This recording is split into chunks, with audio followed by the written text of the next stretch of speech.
হরে কৃষ্ণ। জাগ্রত চেতনা টিভি চ্যানেলটি সাবস্ক্রাইব করুন এবং পাশে থাকা বেল আইকনে ক্লিক করে অল বাটনে ক্লিক করে রাখুন, যাতে পরবর্তী ভিডিও নোটিফিকেশনগুলো সবার আগে আপনার কাছে পৌঁছে যায়। ভিডিওটি ভালো লেগে থাকলে ভিডিওটি লাইক কমেন্ট করুন এবং বন্ধুদের কাছে শেয়ার করুন। ধন্যবাদ সবাইকে। হরে কৃষ্ণ।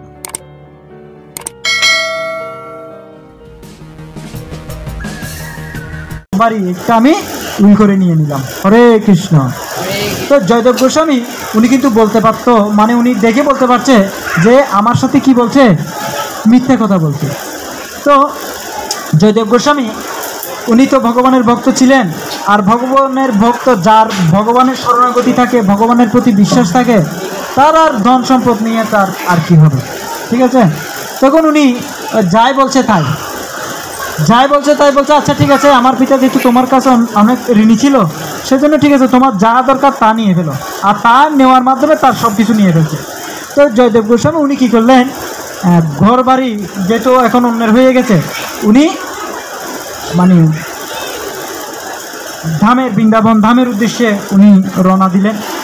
আর যেতে যেতে কত দূর যেতে খবর পেল কি, যে নিরঞ্জন নামে যে সুৎখোর, এ যে অন্যায়ভাবে জয়দেব গোস্বামীর যে বসত বাড়ি দখল করেছেন, তো হঠাৎ করে ওই গৃহে আগুন ধরে গেছে।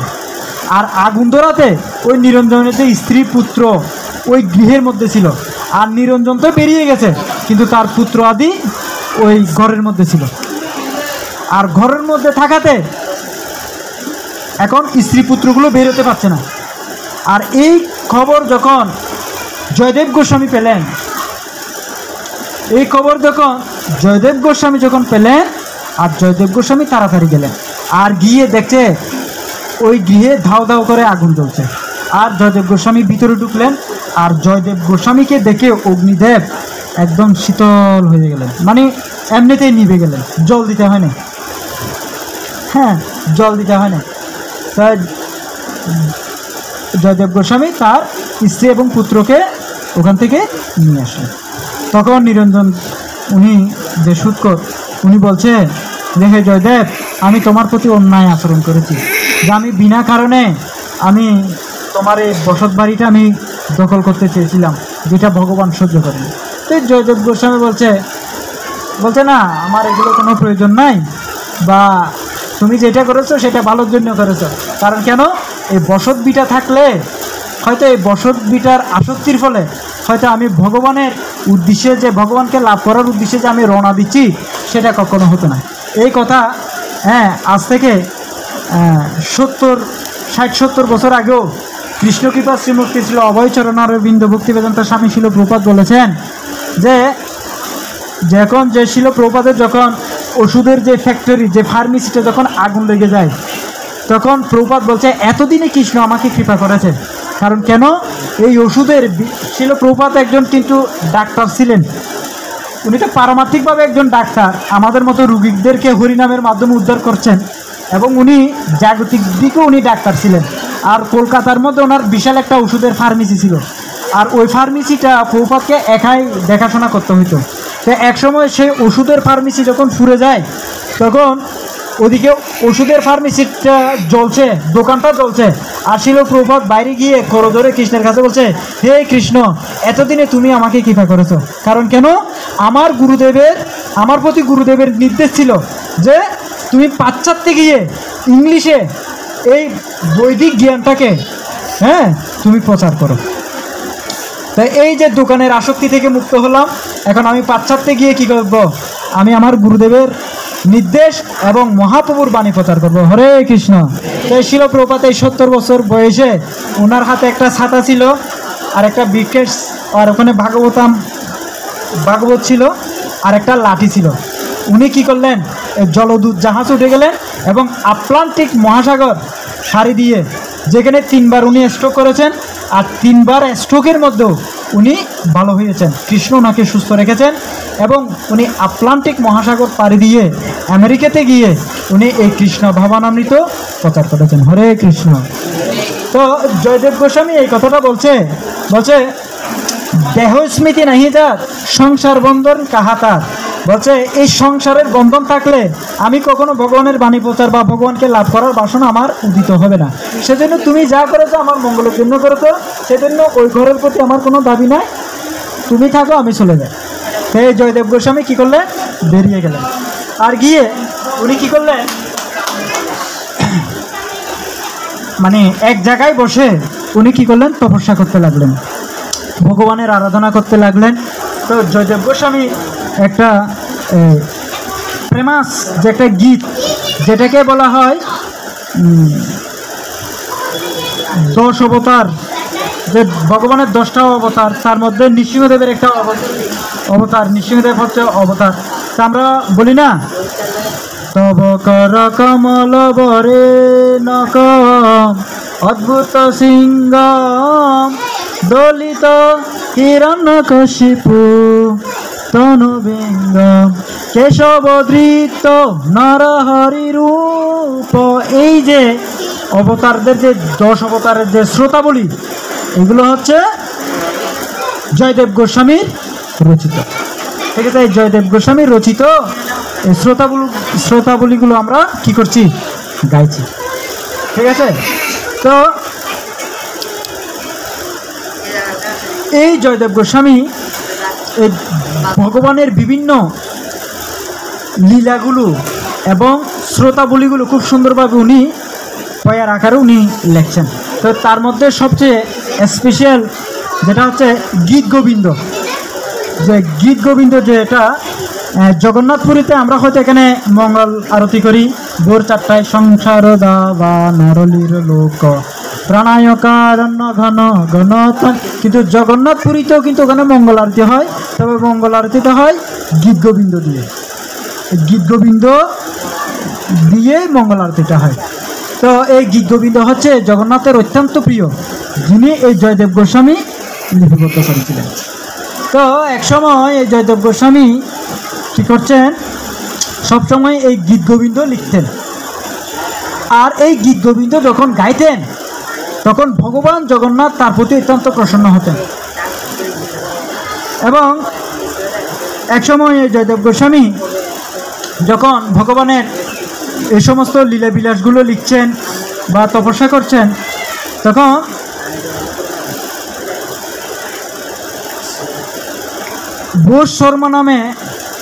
বসু শর্মা নামে একজন ব্যক্তি, ওনার কোনো পুত্র সন্তান আদি হয় নাই, বা পুত্র সন্তানও নাই, কন্যা সন্তানও নাই। তো উনি জগন্নাথকে একটা পদ্মফুল, সবাই পদ্মফুল চিনেন, তো পদ্মফুল দিয়ে উনি জগন্নাথের কাছে প্রার্থনা করছে, হে জগন্নাথ, যা আমি তো সংসার জীবনে প্রবেশ করেছি অনেক বছর, আমার পুত্র নাই এবং কন্যাও নাই, তো তুমি যদি কৃপা করো আমাকে একটি পুত্র সন্তান দাও, আর যদি পুত্র সন্তান হয় তাহলে আমি ব্রহ্মচারী রূপে তোমার গর্ভমন্দিরে প্রেরণ করবো, সে তোমার সারা জীবন সেবায় জীবন অতিবাহিত করবে। আর যদি কন্যা সন্তান হয় তাহলে এই কন্যাটা আমি আপনাকে দিয়ে দিব, সে আপনার দাসী রূপে সেবা করবে। ঠিক আছে, তো 2টা অফার জগন্নাথকে দিল, আর পদ্মফুল দিয়ে সে প্রার্থনাটা করলো, পদ্মফুল দিয়ে প্রার্থনাটা করলো। তো কিছুদিন পর ওই ব্যক্তির একটা কন্যা সন্তান আসছে বসু শর্মার। তখন কি নাম রাখা যায়, তখন যেহেতু পদ্মফুল দিয়ে সে সংকল্প করেছে, সেই জন্য ওই কন্যার নাম হয়েছে পদ্মাবতী। কি বতী? পদ্মাবতী। তখন সে তো জগন্নাথের কাছে সংকল্পবদ্ধ যে পুত্র সন্তান হলে পূজারী বানাবে, আর কন্যা সন্তান হলে জগন্নাথকে দাসী রূপে দিয়ে দিবে। তখন কী করো, এখন জগন্নাথকে বলছে যে এখন তো আমার মেয়ে উপযুক্ত হয়েছে, পদ্মাবতী তো উপযুক্ত হয়েছে, এখন তো এটাকে তোমাকে গোছাইতে হবে।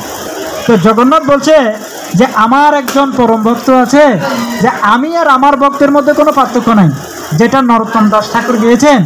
বলছে কি, এবার করুণা কর বৈষ্ণব গোসাই।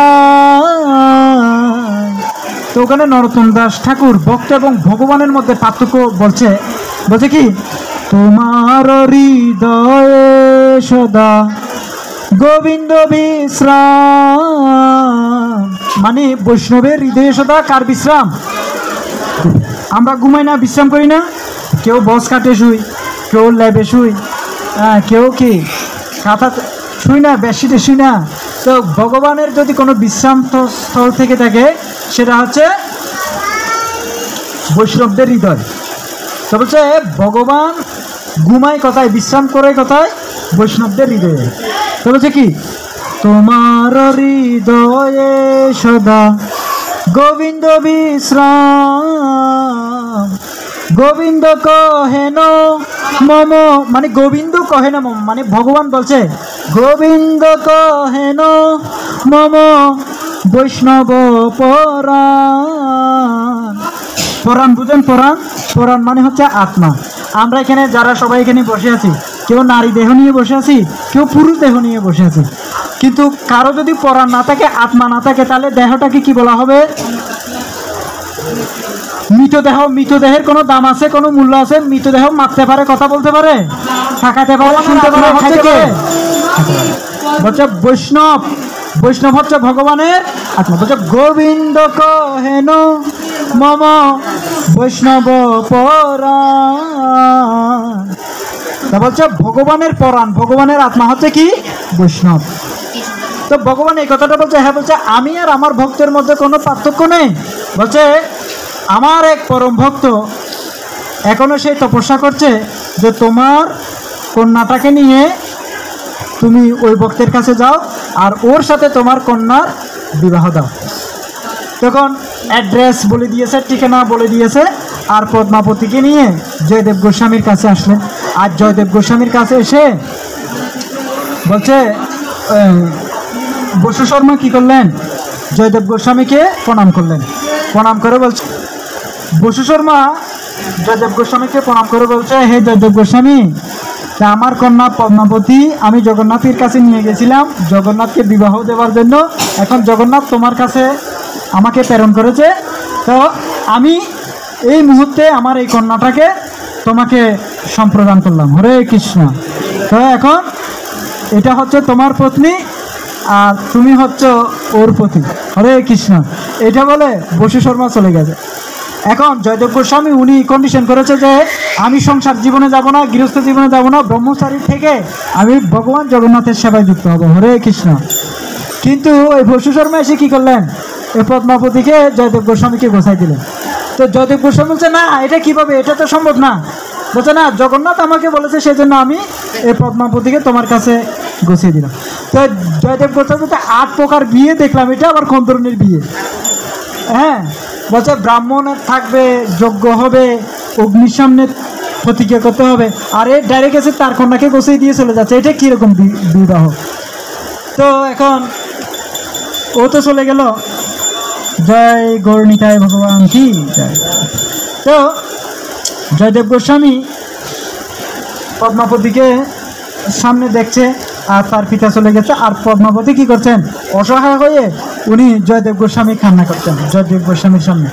তখন জয়দেব গোস্বামী বলছে, আরে কি একটা বেজালের মধ্যে পড়ে গেলাম, কি করব?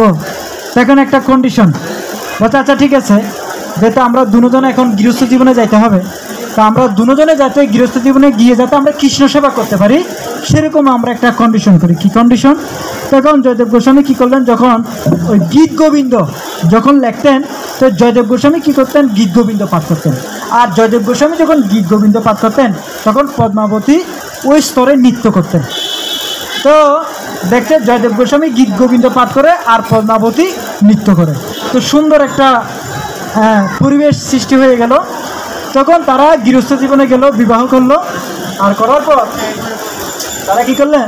জয়দেব গোস্বামী একসময় সমুদ্রে স্নান করতে গেলেন। আর সমুদ্রে স্নান করতে গিয়ে দেখছে যে রাধা মাধব যে বিগ্রহ, রাধা মাধব ওই বিগ্রহ জয়দেব গোস্বামী প্রাপ্ত হলেন। তা আমরা এখানে বলছি কি, জয় রাধা মাধব রাধা মাধব রাধে জয় দেবের প্রণোদন হে। এই যে রাধা মাধব, এই যে রাধা মাধব বিগ্রহ জয়দেব গোস্বামী সমুদ্রে স্নান করতে গিয়ে প্রাপ্ত হয়েছিলেন।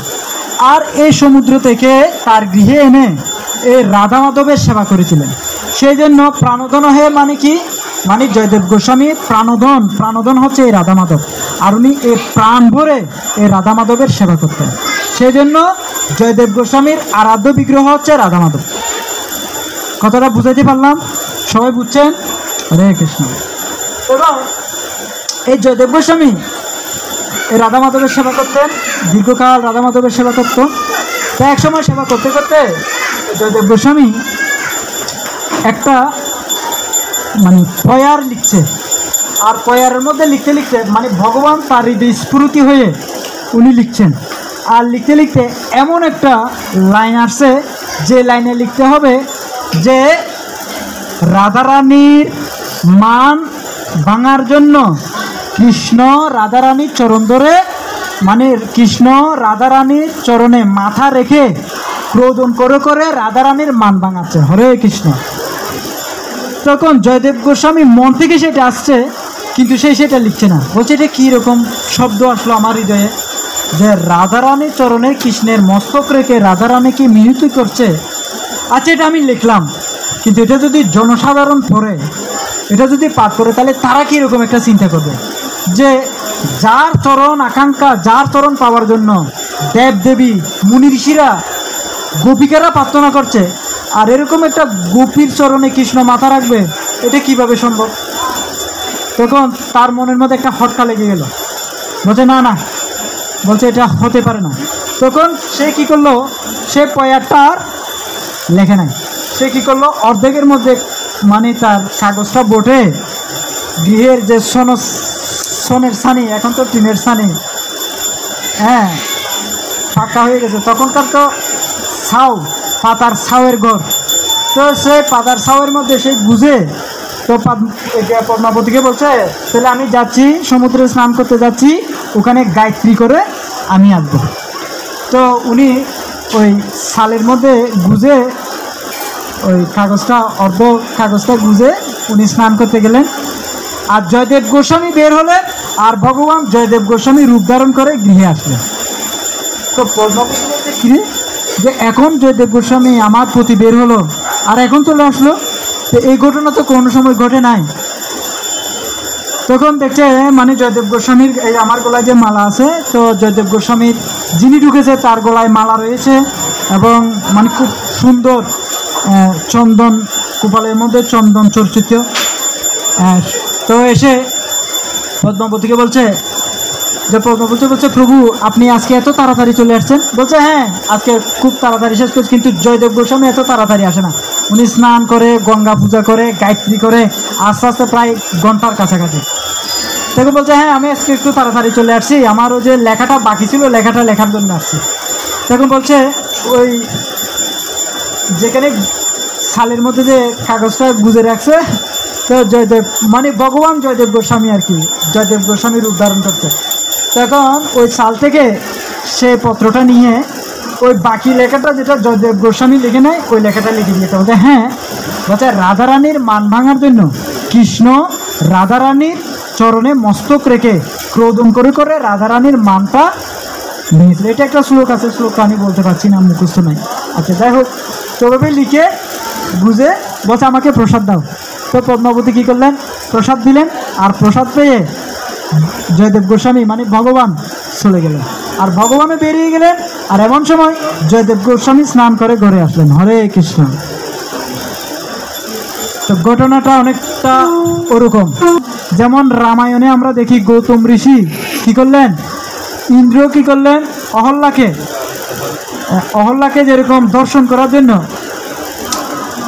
সঙ্গ উপভোগ করার জন্য যেরকম মুরগির আওয়াজ দিয়েছিল, আর গৌতম মুনি কী করলেন, স্নান করার জন্য সমুদ্র চলে গিয়েছিলেন। আর ইন্দ্র যেরকম গৌতম ঋষির রূপ ধারণ করে অহল্যার কাছে গিয়েছিলেন, তদ্রূপ বিষয়টা এরকম যে ভগবান জয়দেব গোস্বামী রূপ ধারণ করে বাকি লেখাটা লিখে দিয়ে প্রসাদ খেয়ে চলে গেছে, আর এমন সময় আসল জয়দেব গোস্বামী ঘরে ঢুকেছে। হরে কৃষ্ণ। তো জয়দেব গোস্বামী যখন ঢুকেছে দেখছে পদ্মাবতী প্রসাদ পাচ্ছে, তখন জয়দেব গোস্বামী কী ব্যাপার, বলছে তুমি তো কখনো আমি খাওয়ার আগে কখনো তুমি প্রসাদ গ্রহণ করো না, আর আমি খাওয়ার পর আমার যে উচ্ছিষ্ট থাকতো ওই প্লেটে তুমি প্রসাদ পেতো, আজকে আমার আগে তুমি খেয়ে ফেলছো, ব্যাপার কি? এখন পদ্মাবতী বলছে প্রভু আপনি তো এখন আসলেন, এখন প্রসাদ পেলেন, আর প্রসাদ পেয়ে আপনি যে লেখাটা লেখা নাই এটা লেখলেন, বলছে তাই, বলছে না, বলছে হ্যাঁ। তখন জয়দেব গোস্বামী কী করলো, ঠিকই সাল থেকে তার বাকি যেটা লেখা হয় না সেটা দেখতে দেখতে হ্যাঁ যে লেখাটা লেখে না সে লেখাটা ওখানে লেখা আছে। আর যে গলার মালা ভগবান পরে আসছিলেন, তো যাওয়ার সময় ওখান থেকে ফুলের ফাবরি যেখানে প্রসাদ পেয়েছে ওখানে পড়ে আছে। তো তুমি তোমার গলায় ফুলের মালা ছিল আর তুমি প্রসাদ পেয়েছো, আমি তোমাকে প্রসাদ দিয়েছি আর তুমি প্রসাদ পেয়েছো আবার বেরিয়ে গেছো। তখন জয়দেব গোস্বামী বুঝতে পারলো যে আমি যে লেখাটা লিখতে পারি এটা ভগবান আমার রূপ ধারণ করে এসে লিখে দিয়েছে। তখন উনি পদ্মাবতীকে খুব সুন্দরভাবে প্রণাম করছে, বলছে তুমি কত ভাগ্যবান, তুমি কত সৌভাগ্যবান, তুমি ভগবানের সাক্ষাৎ দর্শন লাভ করেছো, কিন্তু আমি লাভ করতে পারিনি। হরে কৃষ্ণ। সেই জন্য শাস্ত্রে বলছে স্বামী যদি কোনো পুণ্য কাজ করে, কথাটা শোনা যাচ্ছে, ওদের স্বামী যদি, হরে কৃষ্ণ হরে কৃষ্ণ, স্বামী যদি কোনো পুণ্য কাজ করে তাহলে অটোমেটিক স্ত্রী অর্ধেক মানে পুণ্যের অর্ধাংশ স্ত্রী লাভ করে। সেজন্য স্ত্রীদেরকে বলা হয় অর্ধাঙ্গিনী, মানে স্বামীর অর্ধেক স্ত্রী পাবে। আর স্ত্রী যদি কোনো কারণে যদি কোনো পাপ কাজ করে, যেমন এই যে দামোদর মাসে নিরামিষ খাচ্ছেন না, দামোদর মাসে ভগবানকে প্রদীপ প্রজ্বলন করছে না, দামোদর মাসে যে নীতি নিয়মগুলো এগুলো পালন করছে না, পুরো পাপ 4% থেকে 3% পাপ স্বামীকে গ্রহণ করতে হবে। হরে কৃষ্ণ। বলছে যে এটার মাধ্যমে জয়দেব গোস্বামী যে ভগবানের ভক্ত ছিল, কিন্তু জয়দেব গোস্বামী ভগবানকে দর্শন করতে পারে নাই, কিন্তু পদ্মাবতী এসে কি করলেন, ভগবানকে দর্শন লাভ করেছে। সবাই বলে নিতাই গৌর সীতানাথ প্রেমানন্দে। এটা একটা প্রমাণ। আচ্ছা যাই হোক, তখন এই জয়দেব গোস্বামী পদ্মাবতীকে খুব ধন্যবাদ জ্ঞাপন করছে, অনেক ভাগ্যবান বলছে, এভাবে তাকে বিভিন্নভাবে উৎসাহ দিচ্ছে। এক সময় জয়দেব গোস্বামী যে গীত গোবিন্দ, মানে এত প্রেমাস এই গীত গোবিন্দ জগন্নাথের, জগন্নাথপুরীতে এখনো গীত গোবিন্দ গাওয়া হয়। এবং কি জগন্নাথের গায়ের যে পোশাকটা, আমরা তো হয়তো পাঞ্জাবি আছে, গলবস্ত্র আছে, কিন্তু জগন্নাথের গায়ে যে পোশাক, যে গলবস্ত্র, ওই গলবস্ত্রের মধ্যে গীত গোবিন্দ লেখা আছে, মানে শিলানিগুলো হচ্ছে গীত গোবিন্দ। গীত গোবিন্দে সবল করা মানে জগন্নাথের এত মানে ফেমাস, জগন্নাথের শুনতে এত আগ্রহী, যেখানে গীত গোবিন্দ হয় জগন্নাথ ওখানে থাকে। তাই একসময় ওই জগন্নাথপুরীতে, হরে কৃষ্ণ, একসময় ওই জগন্নাথপুরীতে পাশে একটা বাগান ছিল। তো বাগান ছিল, আর এই বাগানের মধ্যে ফুলের বাগান হতো। তো ওই বাগানের যে মালি আছে না, মালি বুঝেন, তো মালির এক কন্যা ছিল। তো ওই গীত গোবিন্দটা, ওই গীত গোবিন্দ যে গীতটা, তো যেহেতু সবসময় জগন্নাথ মন্দিরে গাওয়া হয়, ওই মালির কন্যাটা ওই গীত গোবিন্দ মানে মুখস্থ করে ফেলছে। আর সবসময় সে কি করতো, মানে গীত গোবিন্দ গাইতো। তো এক সময় ওই যে পূজারী পান্ডা ভগবানকে শয়ন দেওয়ার সময় ভগবানকে প্রসাদ নিবেদন করেছে, ভগবানকে নাইট ড্রেস পরিয়েছে, এবং যা যা বৈদিক শাস্ত্রভাবে করা দরকার সব কিছু সুন্দরভাবে করেছে, কিন্তু ভগবানকে নিদ্রা দেওয়ার পূর্বে, শয্যা দেওয়ার পূর্বে গীত গোবিন্দটা গায়নি। আর এই গীত গোবিন্দ ওই মালির মেয়ে, ওই মালির কন্যা ওই রাতে কি করছে, ওই বাগানের মধ্যে গিয়ে হয়তো যেটা ভালো লাগে সেটা গাই। আমাদের একটা কোনো কীর্তন ভালো লাগলে সেটা আমরা গাই না, রান্না করতে গিয়ে বা কোনো একটা নির্দেশনে গিয়ে গাই, এর মধ্যে গীত গোবিন্দ গাচ্ছে। কিন্তু ভগবানকে তো গীত গোবিন্দ গাওয়া হয় না, সেজন্য ভগবান নিদ্রা যেতে পারছে না। ওই যে মালির কন্যাটা যে গীত গোবিন্দ গাচ্ছে, জগন্নাথে ওই গর্ভমন্দির থেকে সেটা শ্রবণ করে। আর জগন্নাথ ওখান থেকে দূর, বেদি থেকে দূরে বাগানে চলে গেছে। আর বাগানে গিয়ে ওই মালির কন্যার মুখ থেকে মানে গীত গোবিন্দটা শ্রবণ করছে। তো মালির কন্যার যখন গীত গোবিন্দ শেষ হয়েছে, তখন জগন্নাথ যে তখন মঙ্গল আরতির টাইম হয়ে যাচ্ছে, আর জগন্নাথ যেহেতু বেদিতে এসে যদি পান্ডা যদি আমাকে না দেখে, তাহলে তো আবার আরেকটা সমস্যা হয়ে যাবে যে জগন্নাথ কোথায় চলে গেল। তো যখন মানে গীত গোবিন্দটাও শেষ হলো, আর এদিকে মঙ্গল আরতির টাইম হয়ে যাচ্ছে, আর পূজারী কি করবে, গর্ভমন্দিরে প্রবেশ করবে। আর এর আগে জগন্নাথ এমনভাবে আসছে, আর ওখানে তো গার্ডেনের মধ্যে ফুলের বাগানের মধ্যে তো বিভিন্ন ফুল, গোলাপ ফুলের চারা রয়েছে, অনেক ধরনের কাঁটা জাতীয় ফুল গাছ রয়েছে। তো জগন্নাথ আসার সময় জগন্নাথের পুরো যে ড্রেসটা পরছে ওই ড্রেসের মধ্যে কাঁটা লেগে ড্রেসটা ছিঁড়ে, আর জগন্নাথ এত দ্রুত আসতে গিয়ে জগন্নাথের পায়ে কাদা, শরীরে কাদা, এসে তাড়াতাড়ি করে জগন্নাথ মানে পূজারি ঢুকার আগে জগন্নাথ বেদিতে গিয়ে একদম সাক্ষাৎ বসে আছে। আর এমন সময় আরতি চলছে, আর আরতি চলতে চলতে পূজারীরা দর্শনার্থী দেখছে যে জগন্নাথের গলবস্ত্রটা ছিঁড়া, এদিকে পাঞ্জাবিটা ছিঁড়া, এদিকে ফুট, এদিকে ফুট, এদিকে কাদা। তখন সবাই কনফিউশনে পড়ে গেছে, কিরে এই গর্ভমন্দিরে এত ময়লা, এত ছিঁড়া কাপড় কীভাবে আসলো? তখন জগন্নাথ বলছে, পান্ডারা বলছে এরকম কেন? এখন সবাই সমালোচনা করছে, মানে একটা হইচই পড়ে গেছে। আর এই নিউজ রাজার কাছে চলে গেছে, বলছে গর্ভমন্দিরে জগন্নাথের বেদিতে জগন্নাথের গায়ে কাদা, ছিঁড়া কাপড়। তা আমি তো জগন্নাথের সেবা ওভাবে করি নাই, আমি তো খুব স্ট্যান্ডার্ডভাবে সেবা করছি, তাহলে কি পূজারীরা ভালোভাবে সেবা করছে না? আর রাজা এসে দেখছে এই অবস্থা। তো সমস্ত পূজারীকে বলছে আজ থেকে যেহেতু জগন্নাথের এই সেবায় কী হয়েছে, বিঘ্ন হয়েছে, এটা অবহেলিত হয়েছে, সেজন্য সমস্ত প্রভুদেরকে, পাণ্ডাদেরকে মৃত্যুদণ্ডে দণ্ডিত করা হোক। হরে কৃষ্ণ। সবাই এখন মৃত্যুদণ্ডে দণ্ডিত। রাজার করা নির্দেশ। কেন? জগন্নাথের সেবা এরকম হয়েছে। তো এখানে কি পাণ্ডাদের দোষ ছিল? তখন পাণ্ডারা তো একদম খুব আকুলভাবে, যে রাজা যেহেতু বলছে তাহলে তো অবস্থা খুব খারাপ, এটা তো এই সিদ্ধান্ত কেউ পাল্টাতে পারবে না। তখন রাজা কি করছেন, পাণ্ডারা কি করছেন, আকুলভাবে জগন্নাথের শরণাগত হয়েছে। হে জগন্নাথ, আমরা তো কিছু জানি না, তোমার লীলা, তো কেন এরকম হলো? তখন জগন্নাথ বুঝতে পারলো না, যেহেতু রাজা একটা কড়া সিদ্ধান্ত নিয়ে ফেলছে। তো তারপর দিন রাতে জগন্নাথ রাজার স্বপ্নে আসলো, বলছে যেদিন আমাকে শয়ন দিয়েছে সেদিন গীত গোবিন্দ গাওয়া হয় নাই, আর সেজন্য ওই মালির কন্যা বাগানের মধ্যে গীত গোবিন্দটা গাচ্ছে, আর আমি বেদিতে বসে থাকতে পারছি না। আর এই গীত গোবিন্দ শ্রবণ করার জন্য আমি বাগানে গিয়েছি, আর গীত গোবিন্দ শ্রবণ করতে করতে মঙ্গল আরতির টাইম হয়ে গেছে। আর মঙ্গল আরতির টাইম যখন হয়ে গেছে, ওখান থেকে দৌড়াই পূজারির আগে আমি গর্ভমন্দিরে ঢুকতে গিয়ে ওই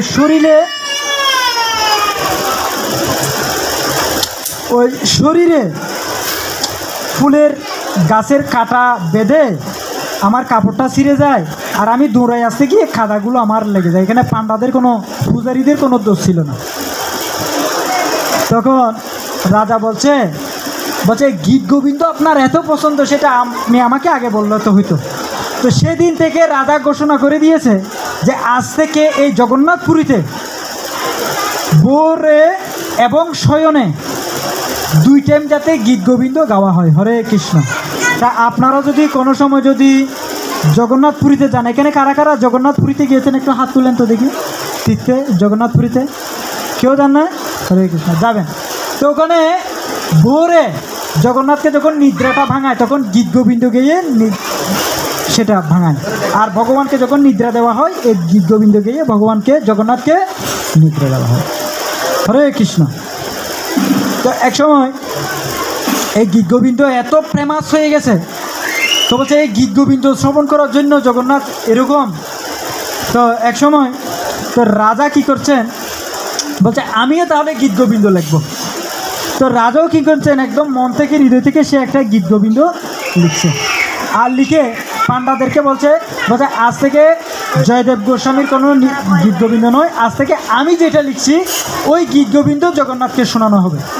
তো দেখেন পাণ্ডারা যখন এই গীত গোবিন্দ, যখন রাজার লেখা যে গীত গোবিন্দ যখন গাওয়া হইতো, তখন জগন্নাথ কেন জানি মন থেকে সন্তুষ্ট পাইতেন না, আর সেটা পাণ্ডারা বুঝতে পারতেন। এখন রাজার নির্দেশ, এই বাচ্চাগুলোকে একটু শান্ত করান। তো রাজার নির্দেশ হচ্ছে কি, আমার লেখা গীত গোবিন্দ গাইতে হবে। তখন পাণ্ডারা একসময় গিয়ে বলছে হে প্রভু, হে মহারাজ, আপনার হাতের লেখা যে গীত গোবিন্দ এটা জগন্নাথ শ্রবণ করে এত সন্তুষ্ট হয় না, কিন্তু জয়দেব গোস্বামীর গীত গোবিন্দটা লেখে সন্তুষ্ট হয়। বলছে আপনারা সেটা বলছেন, সেটা আমি কিভাবে বুঝতে পারবো? তখন পাণ্ডারা কি করছেন, জয়দেব গোস্বামীর গীত গোবিন্দ এবং রাজার গীত গোবিন্দ একই স্থানে জগন্নাথের গর্ভমন্দিরে রাখা হয়েছে।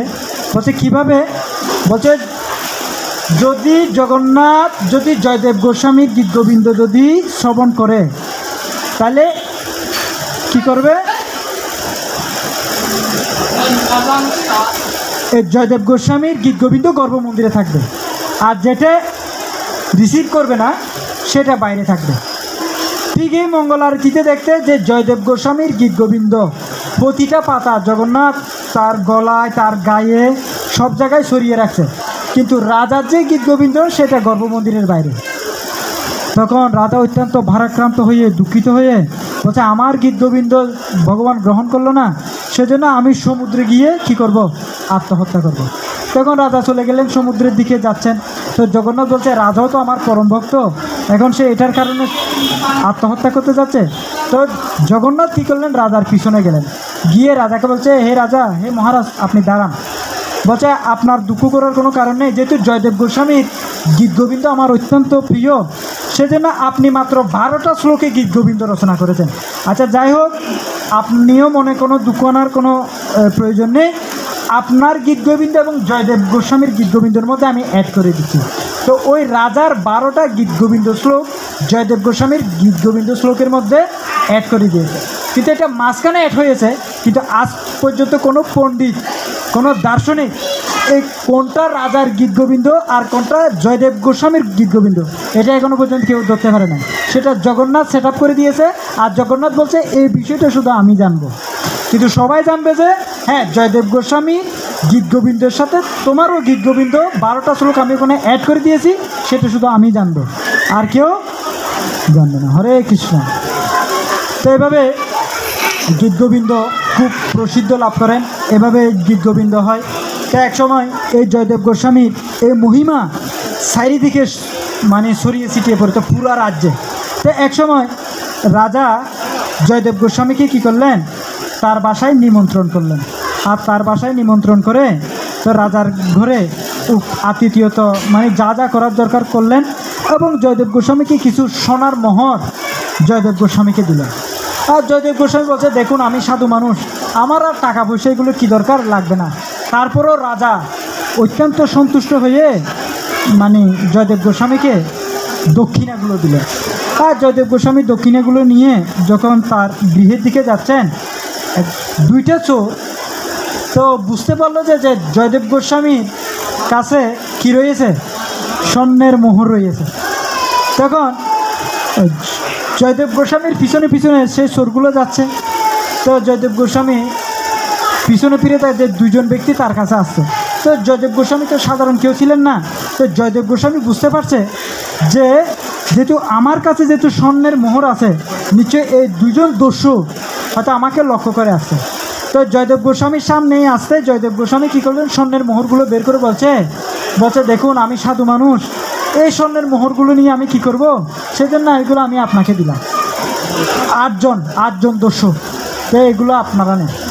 তো দস্যুগুলো কী করলেন? ডাকুগুলো কী করলেন? স্বর্ণের মোহরগুলো নিয়ে চিন্তা করছে, কিরে, যে ধন সংগ্রহ করার জন্য মানুষকে পিটাইতে হয়, হত্যা করতে হয়, ছিনিয়ে নিতে হয়, আর আপোষে আমাকে কি করলো?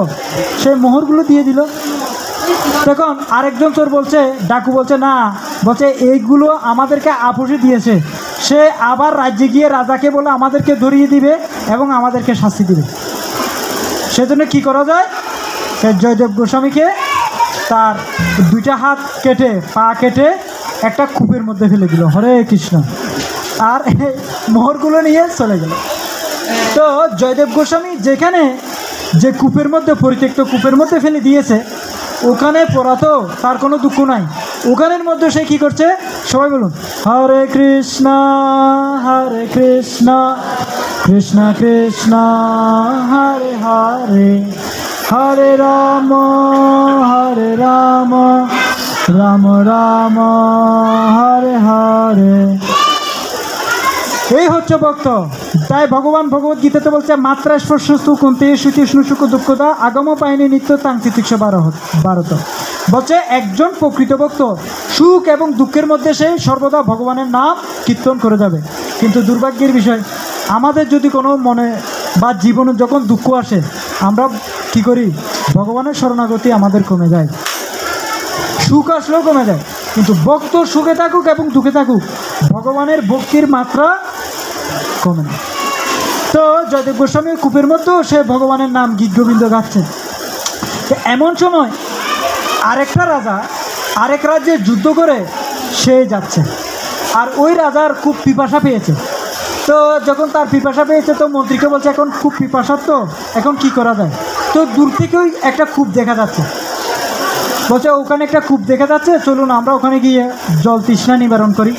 তো রাজা ঘোড়া নিয়ে যখন ওই কূপের কাছে আসলো, আর ওই কূপ থেকে একটা ধ্বনি শোনা যাচ্ছে। কি ধ্বনি? হরে কৃষ্ণ কৃষ্ণ কৃষ্ণ হরে হরে, হরে রাম রাম রাম হরে হরে। তো বলছে এই কূপের মধ্যে ভগবানের নাম কিভাবে আসছে। তো রাজা একটু মাথাটা টেনে দেখছে যেখানে একটা সাধু, হাত পা কাটা সাধু, সে ভগবানের নাম করছে।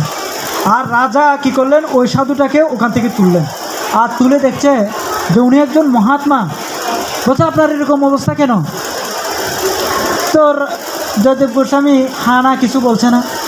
তো বলছে না, এটা আমার কর্মফল, হয়তো আমার একটা অ্যাক্সিডেন্ট হয়েছে সেই জন্য আমি এখানে পড়ে গেছি। তো রাজা বুঝতে পারছে না, ওকে যখন হাত পা কাটা দেখছে যে নিশ্চয়ই ওনার কোনো ক্ষতি করছে। তো রাজা বুঝতে পারছে যে নাম উল্লেখ করতে চাচ্ছে না, যে উনি একজন মহাত্মা। তখন ওই রাজা কি করলেন, তার ওই স্থিতি দেখে যে ওই স্থিতির মধ্যে ভগবানের শরণাপন্ন, ভগবানের নাম করছে, তাহলে উনি একজন মহাত্মা। তো রাজা কি করলেন, বলছে ঠিক আছে, যে জয়দেব গোস্বামী, যে উনি আমার রাজ্যের গুরু হবে, যে ওনার স্থিতি যেহেতু এরকম, বলছে আপনি আমার গুরু হবেন। উনি হচ্ছেন রাজগুরু। তো রাজাদের একটা গুরু থাকে যাকে বলা হয় রাজগুরু, বলছে আপনি আমার রাজগুরু হবেন। তো জয়দেব গোস্বামীকে নিয়ে গেলেন কোথায়, রাজার ওখানে নিয়ে গেলেন। তো জয়দেব গোস্বামীকে ভালো ট্রিটমেন্ট চিকিৎসা করিয়ে তাকে ভালো করলেন। তো জয়দেব গোস্বামীকে বলছেন বলুন, বলছে এখন আমার কি করা, কি করণীয়। তো জয়দেব গোস্বামী বলছে জীবে দয়া নামি রুচে বৈষ্ণব সেবন, ইহা হইতে ধর্ম আর নাহি সনাতন। বলছে সনাতন গোস্বামীকে উপদেশ দেওয়ার সময় মহাপ্রভু বলছে এই যুগে বিশেষ করে বৈষ্ণবদের সেবন করতে হবে, জীবের প্রতি দয়া করতে হবে এবং নামের প্রতি রুচি বর্ধিত করতে হবে। তো বলছে আপনি একটা বৈষ্ণব সেবা করুন। তখন ওই রাজা কী করলেন, একটা বৈষ্ণব সেবার আয়োজন করেছেন, পুরা গ্রামে টিকলা দিয়েছে যে অমুক দিন অমুক রাজা একটা বৈষ্ণব সেবা করেছেন, আপনারা সবাই আসবেন, এই গ্রামের যত বৈষ্ণব আছে। তো সব বৈষ্ণব ওই রাজার দরবারে আসলেন, তাদেরকে বৈষ্ণব সেবা দিয়েছেন, ভালো মন্দ ছানা কাশ্মীর পায়ে যা যা করা দরকার সুন্দরভাবে খাওয়িয়েছেন। এবং খাওয়ার পরে এখন দান, বলছে বৈষ্ণব সেবা করানোর পর তাদেরকে কি দিতে হয়, দক্ষিণে দিতে হয়, দান করতে হয়। তো দানের পর্ব আসছে। তো জয়দেব গোস্বামীকে রাজার পাশে রাখছেন, বলছে হে গুরুদেব বলুন কাকে কীরকম দান করব। তো সবাইকে দান করছে, কিন্তু ওই বৈষ্ণবের মধ্যে যে 8 জন জয়দেব গোস্বামীকে কেটে কূপের মধ্যে ফেলে দিয়েছে, তারাও তিলক ধারণ করে মালা দিয়ে একদম সুন্দর পাঞ্জাবি ধুতি পরে ওখানে উপস্থিত। আর রাজা এমনভাবে দান করছে, দরজাটা লক করে, মানে রাজ দরবারটা লক করে দান করছে। তখন ওই 8 জন চোর যখন জয়দেব গোস্বামীকে দেখলেন, তখন ওই চোরগুলোর ডাকুগুলোর কি হাঁটুগুলো কাঁপছে। আরে যে জয়দেব গোস্বামীকে আমরা কেটে কূপের মধ্যে ফেলে দিছি, আর সে তো এখন এখানে রাজগুরু। আর জয়দেব গোস্বামীও ওই 8 জন ডাকুকে দেখে মানে দেখে আছে। দেখো তো অবস্থা কীরকম, অবস্থা একটা শোচনীয় না?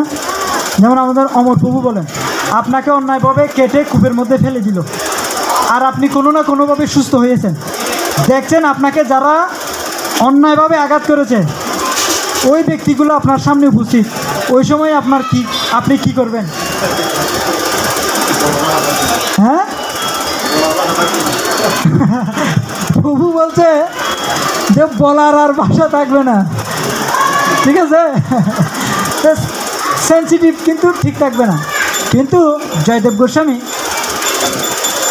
ওদের দিকে তাকিয়ে আছে, আর ডাকুগুলো জয়দেব গোস্বামীর দিকে তাকিয়ে আছে।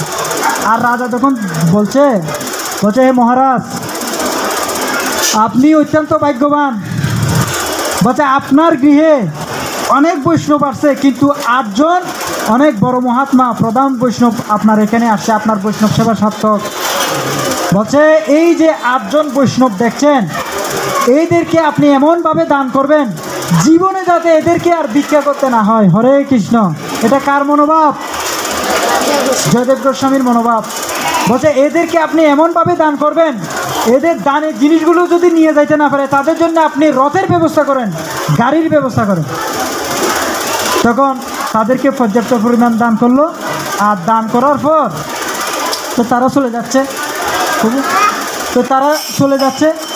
তো চলে যাবার পর তারা তো যেই পরিমাণ দান গ্রহণ করেছে এই পরিমাণ তো নিয়ে যেতে পারছে না। তো তাদের জন্য গাড়ির ব্যবস্থা করেছে। তো সেনাপতিকে বলছে হ্যাঁ, মন্ত্রীকে বলছে যে ওই 8 জন বৈষ্ণবকে, সে তো সুর বলতেছে না, ডাকু বলতেছে না, বলছে ওই 8 জন বৈষ্ণবকে সসম্মানে তাদের গৃহে প্রেরণ করা হোক। তো রাজার নির্দেশে প্রেরণ করা হোক। তো ওই 8 জন ডাকুকে যখন রথের মধ্যে তুলছে তখন মন্ত্রী জিজ্ঞেস করছে, বলছে আচ্ছা আমাদের এই দরবারে তো অনেকগুলো বৈষ্ণব আছে, তা আমাদের রাজার গুরু আপনাদের এমন কি মহিমা দেখেছে যে আপনাদেরকে এত পরিমাণ দান করা হলো, এত সম্মান প্রদান করা হলো? বলছে আমাদের রাজার গুরুকে কি চিনেন? বলছে হ্যাঁ চিনি। বলছে তোমাদের রাজার গুরু আগে আমাদের গ্রামের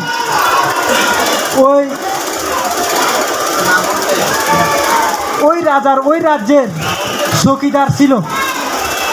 এটা সম্পূর্ণ একটা কি বলছে? মিথ্যা কথা বলছে। বলছে চৌকিদার ছিল, সে যখন চুরি করেছে তখন তার হাত পা কেটে ওই কূপের মধ্যে ফেলে দিয়েছিল, আর তোমাদের রাজা ওকে পেয়ে রাজগুরু বানিয়েছে। হরে কৃষ্ণ। ভক্তের মনোভাব আর অভক্তের মনোভাব হচ্ছে কি? সেটা কি হয়ে গেল? কি নিন্দা হয়ে গেল? বৈষ্ণব নিন্দা। তো বৈষ্ণব নিন্দা ভাগবতমে বলছে রাজা রুহুগণ এবং জড়ভরতের কথোপকথনের মধ্যে শিল প্রভুপাদ চৈতন্য চরিতামৃত থেকে বলছে, সবাই একটু শ্রবণ করবেন, যেহেতু তারা নিন্দা করেছে। বলছে সুলপানি সম যদি বৈষ্ণব নিন্দে করে ভাগবতে প্রমাণ তথাপি শীঘ্রই মরে। বলছে সুলপানি মানে কি? শিবকে বলছে। বলছে শিবের মতো ব্যক্তিও যদি বৈষ্ণব নিন্দা করে, বলছে ভাগবতে প্রমাণ তথাপি শীঘ্রই মরে। বলছে হেন বৈষ্ণব নিন্দে যদি সর্বজ্ঞ হয়, সেই জনে অধপাত সর্বশাস্ত্রে কয়। বলছে কি? হেন বৈষ্ণব নিন্দে, কেউ যদি বৈষ্ণব নিন্দে করে তাহলে তার অবশ্যই অধপতন হবে এবং সেটা সর্বশাস্ত্রে কয়। তা বলছে এখানে শিল প্রভুপাদ বলছে কেউ যদি সুলপানি শিবের মতো শক্তিশালীও হন, তবুও যদি সেই বৈষ্ণব অপরাধের ফলে এবং বৈষ্ণব নিন্দার ফলে তার চিন্ময় স্থিতি থেকে সেই অবশ্যই অধঃপতন হবে এবং সেটি সমস্ত শাস্ত্রের প্রমাণ। এবং কি চৈতন্য ভাগবত বলছে বৈষ্ণবেরও নিন্দা করিবে যার গণ, তার রক্ষা সামর্থ্য নাহি কোনো জন। হরি বল। বলছে যেই বৈষ্ণব নিন্দা করবে তাকে এই জগতে আর কেউ রক্ষা করতে পারবে না। সুলপানি সম যদি বৈষ্ণবের নিন্দে তথাপি নাশ যাই কহে শাস্ত্রবিন্দে। বলছে শিবের মতো ব্যক্তিও যদি বৈষ্ণব নিন্দা করে তাহলে তার নাশ হবে এবং সমস্ত শাস্ত্রে বিন্দে সেই কথা বলছে। তা বলছে কি? ইহা না মানিয়ে যদি সুজন নিন্দে করে, জন্মে জন্মে সে পাপিষ্ঠ দৈব দোষে মরে। হরে কৃষ্ণ। বলছে কেউ যদি বৈষ্ণব নিন্দা করে তাহলে সেই পাপিষ্ঠ জন্মে জন্মে দৈব দোষে তাকে মরতে হবে।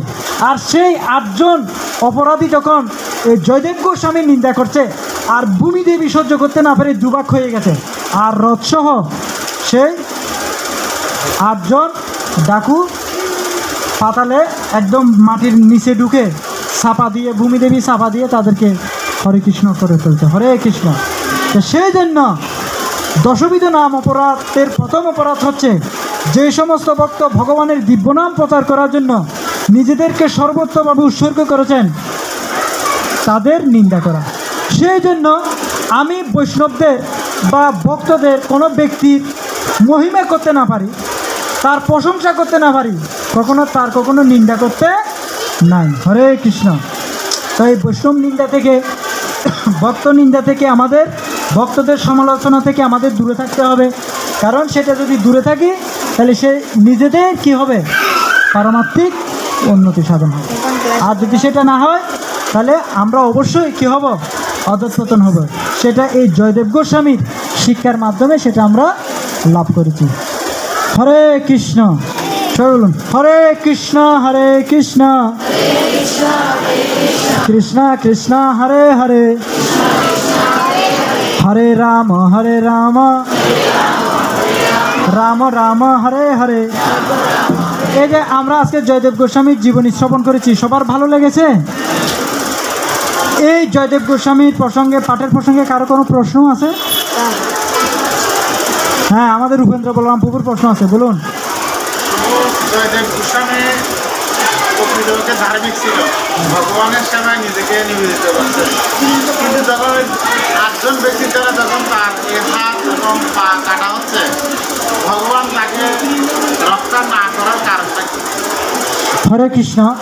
বলছে এই জগতে যদি কোনো শুদ্ধ ভক্তের যদি নিন্দা হয়, কোনো শুদ্ধ ভক্তকে যদি অপমান করা হয়, প্রহার করা হয়, তাহলে ওই সময় ভগবান ওখানে একটা শিক্ষার ব্যবস্থা করেন।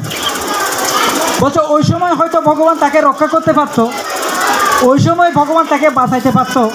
ওই সময় যদি ভগবান যদি তাকে বাঁচাইতো, তাহলে কূপের মধ্যে পড়ে, ওই অবস্থার মধ্যে পড়ে যেতে ভগবানের নাম করছে, ভগবানের মহিমা করছে, ওই শিক্ষাটা আমরা কখনো লাভ করতে পারতাম না। তা এই জগতে যদি কোনো ভগবানের শুদ্ধ ভক্ত যদি কষ্ট পায়, দুঃখ পায়, হ্যাঁ সে কৃষ্ণ নাম করছে, সে ভগবানের সেবায় যুক্ত, তাহলে তার কেন এত সমালোচনা, তাকে কেন এত প্রহার করা হচ্ছে, তাকে কেন এত দুঃখ পাইতে হচ্ছে? তাহলে বুঝতে হবে ওকে দিয়ে জগৎকে শিক্ষা দিচ্ছে। তাই ভগবান ভগবদ্গীতাতে বলছে একটা শ্লোক আছে না, যজ্ঞতা শ্রোতি শ্রেষ্ঠ দেবতর যেন স্বপ্রমাণম কুরুতে লোকস্তত্ব ধ্রুবর্ততে। বলছে শ্রেষ্ঠ ব্যক্তি যেভাবে আচরণ করেন, সাধারণ মানুষ তার অনুসরণ করেন। হয়তো কিছু কিছু জীবনী, ভক্তদের কিছু জীবনী আছে, যে জীবনীর মাধ্যমে আমরা যাতে শিক্ষা লাভ করতে পারি। তো হয়তো ওইটার মাধ্যমে, হয়তো ওই শিক্ষাটা দেওয়ার মাধ্যমে আমরা যাতে অনেক সময় যদি একটু যদি দাঁত ফুলায়, একটু যদি মাথা কামড়ায়, সেদিন আর 16 মালা জপ হয় না, সেদিন আর 8 মালা জপ হয় না, সেদিন আর মালার হাতে উঠে না। কিন্তু জয়দেব গোস্বামীর হাত পা কাটা অবস্থায়ও কূপের মধ্যে উনি হরে কৃষ্ণ মহামন্ত্র জপ করছেন। তাহলে বুঝতে হবে এটা একটা বিশাল একটা শিক্ষা। আচ্ছা, আর কারো কোনো প্রশ্ন? হ্যাঁ,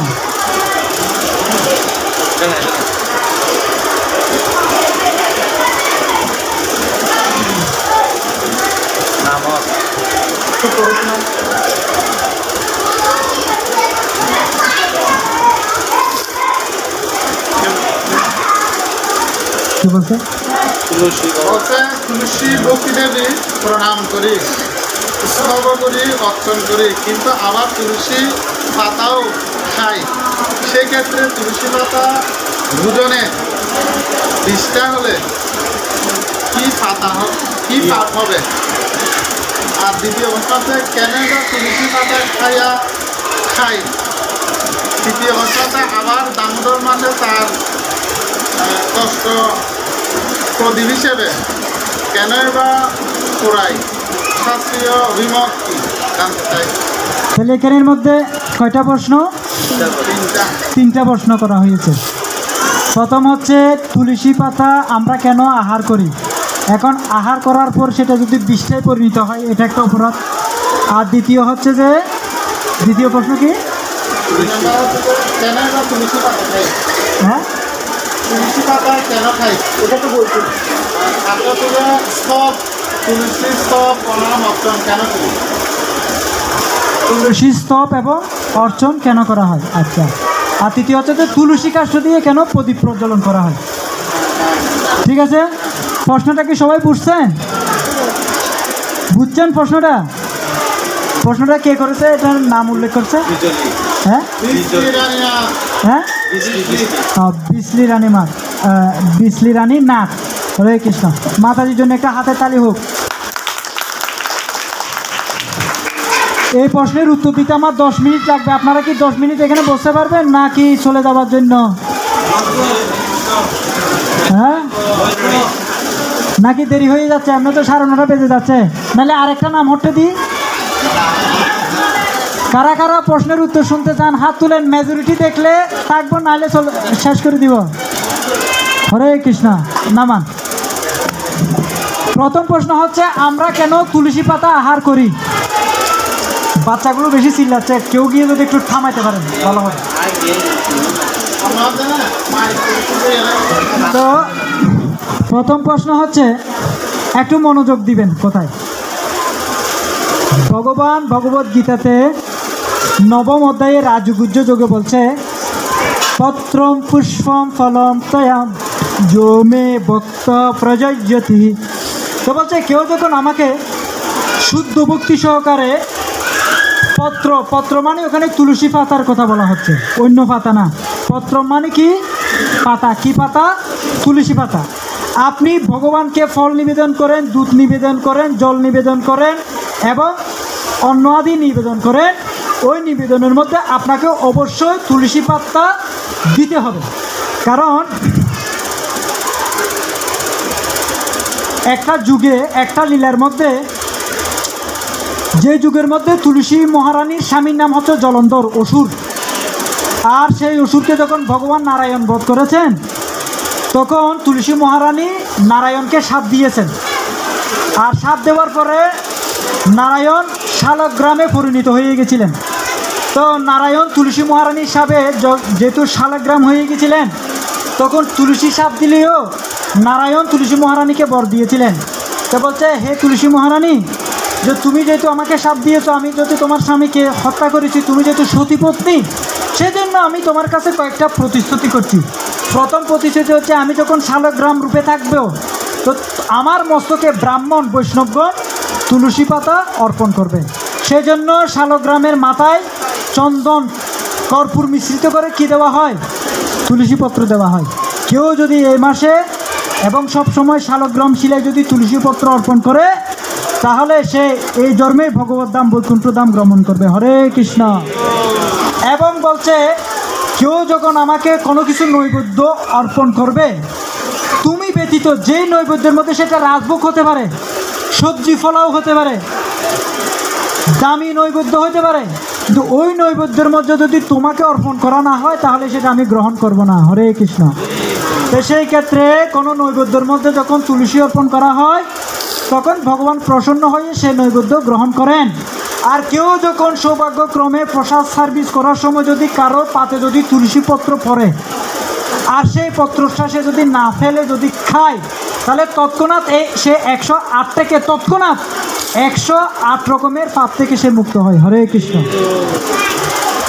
তখন সেই প্রসাদটা যদি বলেন যে প্রসাদের মহিমা কণ্ঠস্থ পর্যন্ত, প্রসাদের মহিমা বলছে কি, মহাপ্রসাদে গোবিন্দে নাম ব্রহ্মণে বৈষ্ণবে সর্বপূর্ণ বত্তাম রাজম বিশ্বাস নৈবদায়িতে। বিশ্বাস সহকারে কেউ যখন প্রসাদ সেবন করবেন, বিশ্বাস নৈবতে শরীরে অবিদ্যাদার, আপনার শরীরে যত পাপ অবিদ্যা পাপ রয়েছে, জরেন্দ্রিয় তাহেকাল জীবে ফেলে বিষয় সাগরে, তার মধ্যে জিহ্বাবতী লোভময় সুদূরমতি। যখন সেই লোভময় সুদূরমতি, যখন সেই লোভনীয় প্রসাদ যখন জিহ্বার মধ্যে পড়বে, আর জিহ্বার মধ্যে পড়াতে আপনি প্রসাদের ফল সেটা পাবেন।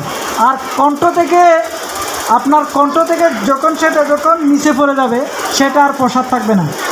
আপনার প্রসাদ থাকবে জিহ্বা পর্যন্ত, কণ্ঠস্থ পর্যন্ত। কণ্ঠের পরে যখন সে প্রসাদ যখন আপনার পেটের ভিতরে চলে যাবে, তখন সেটা আর প্রসাদ থাকবে না। ঠিক আছে? প্রসাদ জিহ্বা পর্যন্ত। লোভময় সুদূরমতি যখন জিহ্বার মধ্যে পড়বে, তখন হচ্ছে প্রসাদ। তখন আপনি জিহ্বার মধ্যে প্রসাদ নিয়েছেন, জিহ্বার মধ্যে তুলসী পত্র নিয়েছেন, আর এটা কণ্ঠস্থ হয়ে যখন ভিতরে চলে যাচ্ছে, এখন সেটা কি বিষটা হচ্ছে না মল হচ্ছে, সেটা আর দেখার বিষয় নয়। আর যদি আপনি এটা চিন্তা করেন, তাহলে আপনি তুলসী মালাও পড়তে পারবেন না। কারণ স্নান করার সময় সে তুলসী মালার জল কি আপনার চরণে পড়ে না? চরণে পড়ে কিনা সেটা অপরাধ না? তা এখন শাস্ত্রে কি বলছে? যে না পড়িলে, বলেন, যে না পড়িলেও তুলসীর হাত জমালয়ে বাসতার। এই জন্মে যদি কেউ তুলসীর হাত যদি না পড়ে, নিশ্চিত সে নরকবাসী, তাকে নরকে গমন করতে হবে। এটা মহাপ্রভুর বাক্য। তো সেই জন্য আমরা প্রসাদ গ্রহণ করার পর সেটা পেটের ভিতরে গিয়ে কি মল হচ্ছে না বিষটা হচ্ছে, সেটা দেখার বিষয় নয়। জিহ্বার মধ্যে যতক্ষণ প্রসাদ থাকছে, ততক্ষণেই আপনার কৃপা। হরে কৃষ্ণ। দ্বিতীয় প্রশ্ন কি ছিল?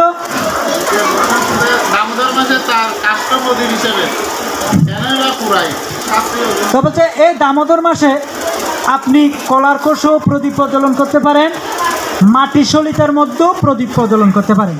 কিন্তু কেউ যদি এই মাসে যদি তুলসী কাষ্ঠে যদি সলিতা অর্পণ করে তাহলে আপনি সহস্র গুণ ফল বেশি হয়। মাটির কাষ্ঠ এবং কলার খোল থেকে কেউ যদি তুলসী কাষ্ঠে যদি ভগবানকে প্রদীপ প্রজ্বলন করে তাহলে সহস্র গুণ ফল লাভ হয়। আর কেন বা তুলসী পাতা খায় তো বিশ্রী মাতাজি, আর কোনো কনফিউশন বা আর কোনো জানার বিষয়? আচ্ছা ঠিক আছে। হরে কৃষ্ণ। একটি সুসংবাদ, আগামী 28শে অক্টোবর খাগড়াছড়ি শ্রী রাধা বঙ্কিবিহারী মন্দিরে অন্নকূট অনুষ্ঠান। আপনারা সবাই সপরিবার ও সাঙ্গবাঙ্গই নিমন্ত্রিত। আপনারা সবাই যাবেন, ওখানে অন্নকূটে যোগদান করবেন। আর আগামী 30শে অক্টোবর মানিকচুরি নিতাইগড় নামহট্ট মন্দিরে দামোদর সহস্রপদী প্রজ্বলন।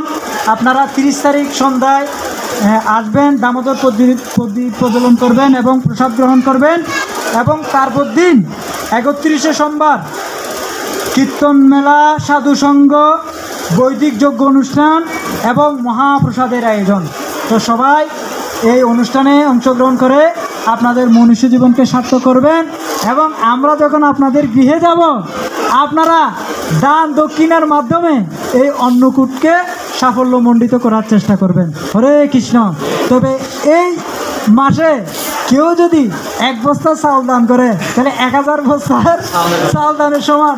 কেউ যদি এই মাসে একবার কৃষ্ণ নাম করে, বলুন হরে কৃষ্ণ, 1000 কৃষ্ণ নামের সমতুল্য হয়।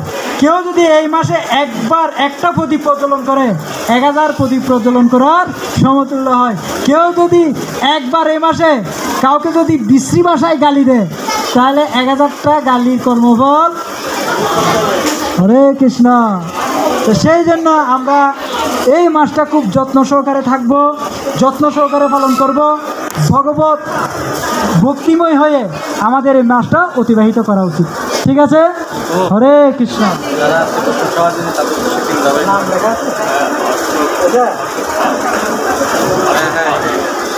হরে কৃষ্ণ।